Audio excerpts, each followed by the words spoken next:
আসসালামু আলাইকুম anthologist, welcome back to the x to the ইসলাম। আজকে x to the power x এর আরেকটা প্রপার্টিস নিয়ে আলোচনা করব। সেটা হচ্ছে x to the power x এর গ্রাফ। তো নরমালি অনেক ম্যাথমেটিক্যাল ফাংশনের গ্রাফ অনেকটা ইজি হয়, কারণ y equals to f x.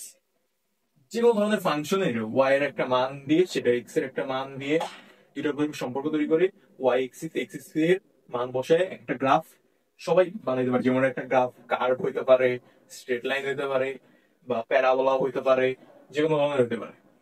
কিন্তু x to the power x, আমার চ্যানেলে যদি x to the power x এর জিনিস নিয়ে আসি, তার মানে এই গ্রাফটাও অত সোজা হবে না, এখানেও কিছু টুইস্ট আছে।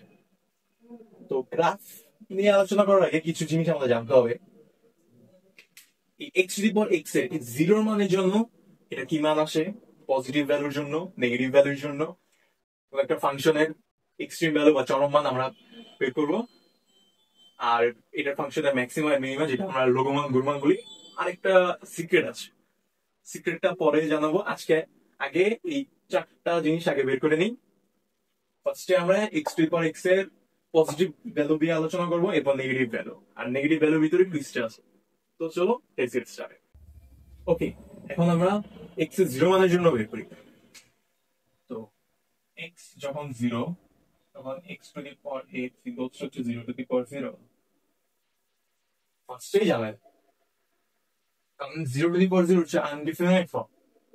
কারণ কোনো কিছু পাওয়ার যদি জিরো হয় তাহলে ওটার মান জানি ওয়ান, আবার জিরোর পর যদি সামথিং হয় তাহলে ওটার মান জিরো। তাহলে দুইটা অ্যান্সার, তার মানে এটা ইনডিটারমিনেট। ইনডিটারমিনেট হলো কারণ আমরা লিমিটের মাধ্যমে কিন্তু এটার মান বের করতে পারি। তো চলো আমরা লিমিট নেই। Limit x tends to zero, x to the power x. আমরা যখন x to the power x ইন্টিগ্রেশনটা করছিলাম, তখন এটার মডিফাই ফর্ম আমরা বের করে ফেলছিলাম। সেটা হচ্ছে x to the power x equals হচ্ছে e to the power x ln of x. চলো আমরা এটাকে লিখে ফেলি। Limit tends to zero, e to the power x ln of x. তো এক্সপোনেনশিয়াল ফাংশন আসছে এর উপর, যেহেতু এই ফাংশনটা, তাহলে আমরা এই ফাংশন নিয়ে লিমিটটা করতে হবে। তো e to the power limit x tends to zero, x ln of x. এখন যদি এই ফাংশনের উপর জিরো বসাই, এলএন অফ এক্স, এখানে যদি জিরো বসাই এটার মান আসে হচ্ছে মাইনাস ইনফিনিটি। এখানে যদি জিরো বসাই তাহলে হবে হচ্ছে zero into minus infinity. Still এটা আনডিফাইনাইট ফর্ম। তো সমস্যা নেই, আমরা এটা আরেক কিছু ধরে নিই। T equals to t equals to one by x. এখানে যদি এক্স জিরো হয় তাহলে এই জিনিসটা হবে ইনফিনিটি। তো চলো আমরা লিমিট চেঞ্জ করে ফেলি। তো লিমিট এখানে লিখি, limit t equals to t tends to infinity. আর এখানে এক্স গেলেও টি এখানে নিচে আসবে, তাহলে হবে ওয়ান বাই টি আর ln of one by t. One by minus, তাহলে minus ln t to the power minus one, আর মাইনাসটা সামনে আসবে। আর এটাকে লেখা যায় one by t ln of t minus one, one by t minus ln of টি।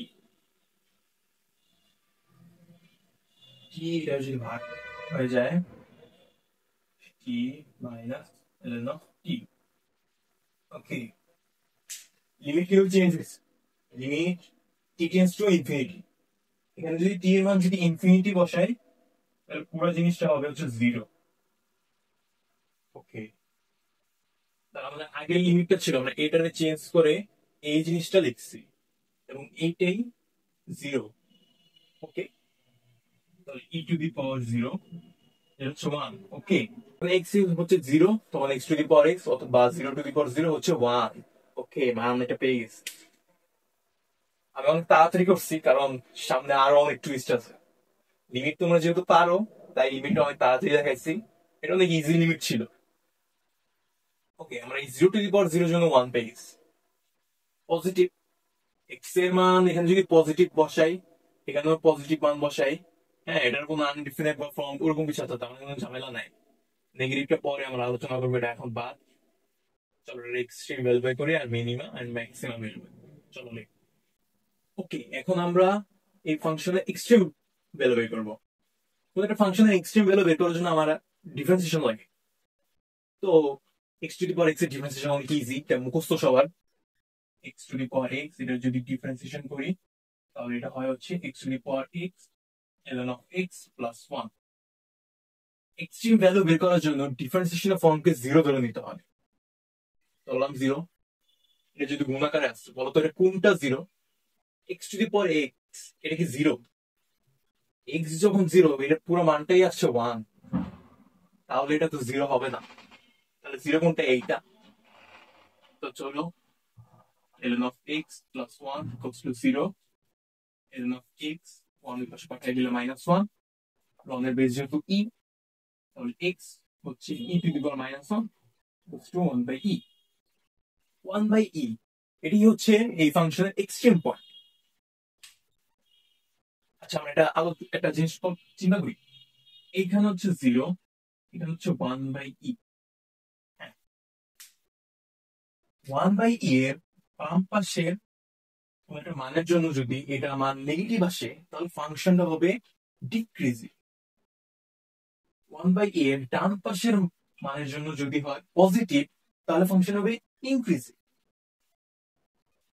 যদি বাম পাশের মানের জন্য এটার মান পজিটিভ আসে তাহলে হবে ইনক্রিজিং, ডান পাশের মান যদি হয় নেগেটিভ তাহলে হবে ডিক্রিজিং। তার মানে 1 বাই এর বাম পাশে একটা মানের এটাকে এখানে বসাবো, ডান পাশে একটা মান এখানে বসাবো, তাহলে দেখবো এটা কি আসে।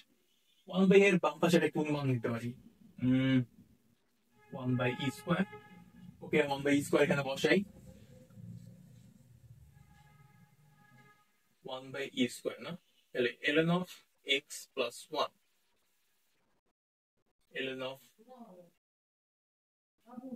e স্কোয়ার, তাহলে 1 by e square plus 1, ln of e minus 2 প্লাস 1, মাইনাস 2টা বাইরে আসবে, -2 ln of e plus 1, ln of e এর মান 1, তাহলে -2 প্লাস 1 -1, নেগেটিভ আসছে। তাহলে এই ফাংশনটা এখান এই এটা এদিকে হচ্ছে ফাংশন ডিক্রিজ বা ক্রমহ্রাসমান। এখন 1 বাই এর ডান পাশে একটা মান নেই, ডান পাশের মান ইজি 1 নিতে পারি আমরা। তো এখানে যদি আমরা 1 বসাইতাম, 1 লন 1, লন 1 এর মান কত? 0, তাহলে পুরো জিনিসটার মান আসতে হচ্ছে 1 পজিটিভ। তার মানে এটা হচ্ছে ফাংশন ইনক্রিজ। এই সাইডে হচ্ছে এটার ম্যাক্সিমা, এটা তার বাম পাশে হচ্ছে হলো এটার মিনিমাম। ডান পাশে ম্যাক্সিমা, বাম পাশে মিনিমা। ওকে, আমরা এখন এক্সট্রিম ভ্যালু পেয়ে গেছি। ওকে, আমরা এক্সট্রিম ভ্যালু কিন্তু পেয়ে গেছি। এক্সট্রিম ভ্যালু কোনটা? 1 বাই ই। 1 বাই ই এর বাম পাশের যতগুলো মান আসবে এই গ্রাফটায় ক্রমহ্রাসমান হবে বা ডিক্রিজিং হবে, আর 1 বাই ই এর ডান পাশের মানের জন্য ফাংশনটা ইনক্রিজিং বা ক্রমবর্ধমান। তার মানে আমরা ম্যাক্সিমাম আর মিনিমাম দুটোই পেয়ে গেছি। তো চলো এটা আমরা গ্রাফে দেখি কি আসে। আচ্ছা, এখন আমরা এটা গ্রাফে বসাবো। ফার্স্টে আমরা এক্স 0 মানের জন্য বের করছি। এক্স যখন 0 ছিল তখন এটার মান ছিল 1, এই যে সেই 1 পয়েন্টটা। 1 বাই ই এটা ছিল এক্সট্রিম পয়েন্ট, তার মানে এই এক্সট্রিম পয়েন্টের আর আমরা ম্যাক্সিমাম মিনিমাম বের করছি। 1 বাই ই এর বাম পাশের মানের জন্য ফাংশনটা হবে ডিক্রিজিং, তার মানে এখানে আস্তে আস্তে কমবে, এই ঠিক এই পর্যন্ত আসবে। আর এক্স এর মান যখন 1, 1 এর পাওয়ার 1, 1ই হবে, তার মানে এই বরাবর এই পর্যন্ত আসবে।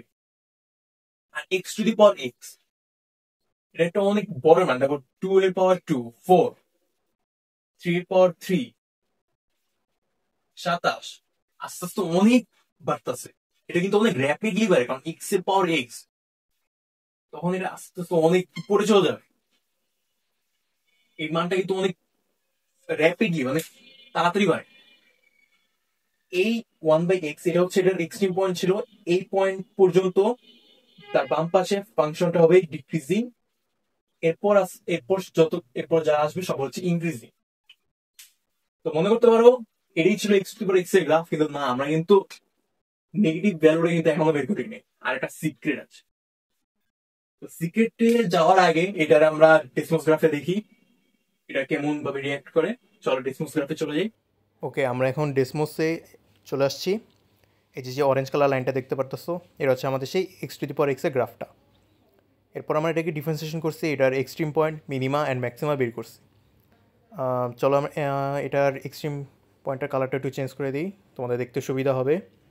এটা কালারটা চেঞ্জ করে হোয়াইট কালার করে দিই। হ্যাঁ, এখন যে হোয়াইট কালারটা দেখতে পারতেছো, হোয়াইট কালার যে লাইনটা দেখতে পারতেছো না, এটা হচ্ছে সেটার এক্সট্রিম পয়েন্ট। আমরা জুম করি, জুম করলে ভালো মতো দেখতে পারবা। এই যে হোয়াইট কালার লাইনটা দেখতে পাচ্ছ, এটা হচ্ছে এটার এক্সট্রিম পয়েন্ট। এই যে এটাই হচ্ছে আমাদের সেই 1/e 0.367, এটাই হচ্ছে আমাদের সেই 1/e এর মান।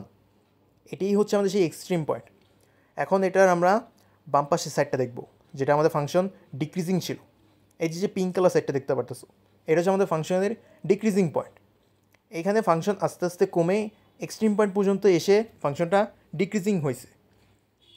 এরপর এটার ফাংশনটা এখন আমরা এটার ইনক্রিজিং পয়েন্টটা দেখব। এখন যে গ্রিন কালারটা দেখতে পাচ্ছ না, এটা হচ্ছে আমাদের ফাংশনের ইনক্রিজিং পয়েন্ট। এখানেই ফাংশনটা র্যাপিডলি বাড়ছে। এই যে যে ফাংশনটা, এই যে এক্সট্রিম পয়েন্টটা 1/e, এখানেই বাম পাশের সাইডটা হচ্ছে মিনিমা এবং ডান পাশের সাইডটা হচ্ছে ম্যাক্সিমা। এখানে বাম পাশে ফাংশনটা ডিক্রিজিং করছে এবং ডান পাশে ইনক্রিজিং হয়েছে। ওকে গাইস, এখন আমরা এটার সিক্রেট পয়েন্টে আসছি। সিক্রেট পয়েন্টটা কি?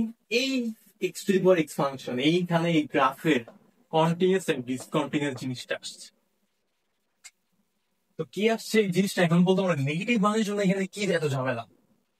কারণ -1 এর পাওয়ার -1, কি লেখা যায়? -1 টু দি পাওয়ার 1 -1 লিখতো, তাহলে মান তো আসতেছে, তাহলে এত ঝামেলা কিসে? একটা জিনিস খেয়াল করো, -0.1 এর পাওয়ার -0.1, এটাকে আমরা কি লিখতে পারি? 1/-0.1 1/10। এই জিনিসটা আসলে কি? 10√(-0.1), এটা কি বাস্তব সংখ্যা? একটা জিনিস খেয়াল করো, -4 এটা কিন্তু হচ্ছে 2i, এটা ইমেজিনারি নাম্বার, এটা কিন্তু রিয়েল। যখন এই জায়গাটা কোনো জোড় সংখ্যা আসবে, তখন এটা কিন্তু একটা জোড় সংখ্যা রুটের ভিতর, এখানে হচ্ছে এটা জোড় সংখ্যা, আর এখানে যদি কোনো নেগেটিভ জিনিস আসে তাহলে ওটা হবে অবাস্তব সংখ্যা। এখানে যদি কোনো বিজোড় সংখ্যা আসে, এখানে যদি নেগেটিভও থাকে তাও সমস্যা নেই, এটা বাস্তব সংখ্যা। এই পয়েন্টটাতে এটা হচ্ছে কমপ্লেক্স বা এরর। তার মানে -0.1 টু দি পাওয়ার -0.1, এটা জন্য এরর আসতেছে, তাহলে গ্রাফে কোন একটা ঝামেলা এখানে আছে। আবার একটা মান নাও, -0.2, -0.2, এটা কি লেখা যায়? -0.2, এটাকে লেখা যায় 1/5, 5√(0.2). এখানে বেজোড় সংখ্যা, এখানে নেগেটিভ, কোনো সমস্যা নেই, এখানে মাইনাস কিছু একটা আসবে, তার মানে নেগেটিভ জিনিস আসছে, মানে গ্রাফের এই পয়েন্টে মান আছে, এই পয়েন্টে কি মান আছে? আরেকবার চেক করি, -0.4, -0.4, 1/-0.4, এটাকে লেখা যায় 2/5। কি আসবে এখানে? 1/-0.4, এটার উপর স্কোয়ার, তার উপর ফিফথ রুট।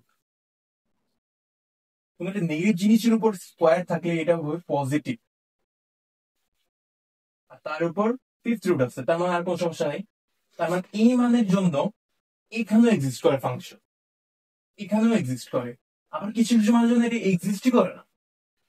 এইখানেই ফাংশন কন্টিনিউয়াস এবং ডিসকন্টিনিউয়াসটা ব্যাপার আসছে। এই যে গ্রাফ, এখানে ছিল 1 0, এখানে ছিল 1, এই সেটটার কোনো ঝামেলা ছিল না, কিন্তু এইখানেই সব ঝামেলাটা আসছে। কারণ -0.1 এর জন্য ফাংশন কোনো এক্সিস্ট করে না, তার মানে এখানে যে গ্রাফটা আসবে এখানে অনেক dot dot dot dot dot, অনেক অদ্ভুত লাগতেছে না জিনিসটা। আমার টি শার্টের পিছনেও কিন্তু এরকম একটা গ্রাফ দেখতে পাচ্ছি, এটা কিন্তু x to the power x এরই গ্রাফ। এই ডট ডট ডট কেন আসলো?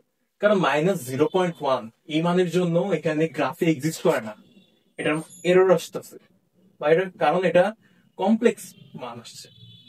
কিন্তু -0.2 এটার জন্য কিন্তু নেগেটিভ ভ্যালু আসছে, তার মানে এই যে এখানে একটা ডট আছে সেটা হচ্ছে -0.2। আবার -0.4 ওইটার জন্য আবার পজিটিভ ভ্যালু আসতেছে, তার মানে কিছু কিছু জায়গায় এরর আসতেছে, কিছু কিছু জায়গায় নেগেটিভ আসতেছে, কিছু কিছু জায়গায় পজিটিভ আসতেছে। এখন এটা যদি ভালো করে বুঝতে যাও তাহলে এটা আমরা ডেসমোস গ্রাফে আবার দেখবো। তো চলো আমরা ডেসমোস গ্রাফে দেখি। এখন আমরা এক্স টু দি পাওয়ার এক্সের নেগেটিভ সাইডটা দেখব। আমরা নেগেটিভ সাইডে -10 থেকে 0 পর্যন্ত মানটা নিচ্ছি। এখানে তোমাদেরকে ভিডিও প্লে করে দেখাই। দেখো, কিছু কিছু জায়গায় মান আসতেছে, কিছু জায়গায় মান আসতেছে না, কিছু কিছু জায়গায় আবার একটু গ্যাপ আছে। এটি হচ্ছে ফাংশন কন্টিনিউয়াস এবং ডিসকন্টিনিউয়াস। এইখানে দাঁড়াও আমি তোমাদের একটু একটু ভালোভাবে দেখাই। এই যে, হ্যাঁ, এখানে দেখো -0.9778, এখানে জন্য পজিটিভ মান আসছে। আবার যদি অন্য সাইডে যাই, দেখো কিছু একটা মানের জন্য বড় নেগেটিভ মান আসছে। আবার কিছু কিছু জায়গায় দেখো একটু গ্যাপ আছে। এইটাই হচ্ছে এটার টুইস্ট, এটাই ছিল এটার সিক্রেট। মানে এক্স টু দি পাওয়ার এক্সের গ্রাফেও ঝামেলা আছে। দেখছো, এখানেও কিন্তু ফাংশন কন্টিনিউস এবং ডিসকন্টিনিউসের ব্যাপারটা চলে আসছে। তার মানে x to the power x কোনো জেনে ফাংশন না। আমরা যদি এখন এক্স টু দি পাওয়ার এক্সের একটা গ্রাফ দেখি, অরিজিনাল গ্রাফ, এই যে দেখো, কিছু কিছু জায়গায় মান আছে, কিছু জায়গায় মান নাই। এটাই হচ্ছে এক্স টু দি পাওয়ার এক্সের সেই গ্রাফ।